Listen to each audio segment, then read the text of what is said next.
நடைபெறவிருக்கின்ற இந்த தேர்தல் என்பது தமிழ்நாட்டு முதலமைச்சர் சொல்வது போல இது வெறும் தேர்தல் அல்ல, இது ஒரு போர் என்று சொல்லியிருக்கிறார். போர் என்றால் 2 அணிகள் இருக்க வேண்டும். அந்த 2 அணிகள் ஒன்று தமிழ்நாடு அணியா அல்லது டெல்லி அணியா என்கிற விதத்தில் தான் இந்த தேர்தலை நாம் அனைவரும் இன்றைக்கு நாம் எதிர்கொண்டிருக்கின்றோம்.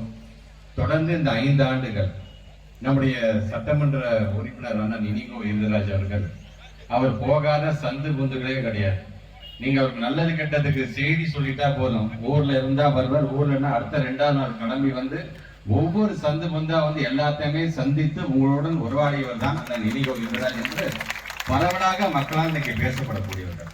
ஏதாச்சும் ஒரு சாக்கடை பிரச்சனை அந்த இடத்துல நேராக கவுன்சில் நிற்கிறதுக்கு முன்னாடி போய் இவர் போய் நிற்பாருங்க. அங்க ஒரு சாலை பிரச்சனை, அங்க போய் இந்த பட்டா பிரச்சனை உடனே தீர்த்து வைக்க வேண்டும்.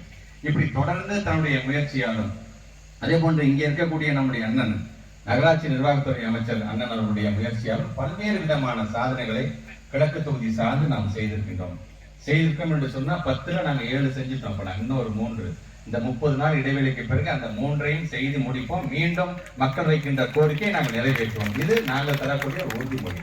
ஆக இந்த உறுதிமொழியில் எங்களோடு உடன் இருக்க வேண்டியவர் யார் என்று சொன்னால் எங்களுடைய கூட்டணி இயக்கத்தை சார்ந்திருக்கின்ற ஒவ்வொரு தலைவர்களும் தோழர்களும் சிறுபான்மை இயக்கத்தை சார்ந்திருக்கின்ற ஒவ்வொருவரும். ஏன்னா இன்னைக்கு இருக்கின்ற காலகட்டத்தில் அரசியல் விழிப்புணர்வு என்பது மிக மிக தேவைப்படக்கூடிய ஒரு காலமாக இன்றைக்கு மாறி இருக்கிறது என்று சொல்லும்போது அது தெளிவோடு எடுத்து செல்லக்கூடிய மிகப்பெரிய பொறுப்பு என்பது அனுபவம் வாய்ந்த அரசியல் தலைவர்கள் உங்கள் ஒவ்வொருவரும் தான் முடியும் என்பதற்காகத்தான் இன்றைக்கு இது போன்ற செயல்கள் கூட்டத்தில் இது போன்ற கருத்துக்கள் வைக்கப்படுகின்றது.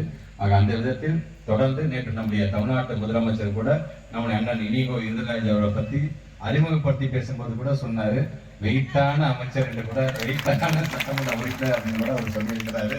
ஆக அப்படிப்பட்ட அண்ணன் அவர்கள் அதிகப்படியான வாக்கு வித்தியாசத்தில் வெற்றி பெற்றார் அப்படிங்கிற செய்தியை மே 4ஆம் தேதி மாலை பேப்பர்ல வருகின்ற அளவுக்கு தங்களுடைய உழைப்பை நீங்கள் ஒவ்வொருவரும் வழங்கிட வேண்டும். செய்திகளை உடனுக்குடன் தெரிந்து கொள்ள கீழ்கண்ட கேபிள் மற்றும் டிடிஹெச் நெட்வொர்க்குகளில் எம்நாடு செய்தி தொலைக்காட்சியை காணுங்கள். பாதகம் செய்பவரை கண்டால் நாம் பயம் கொள்ளலாகாது பாப்பா.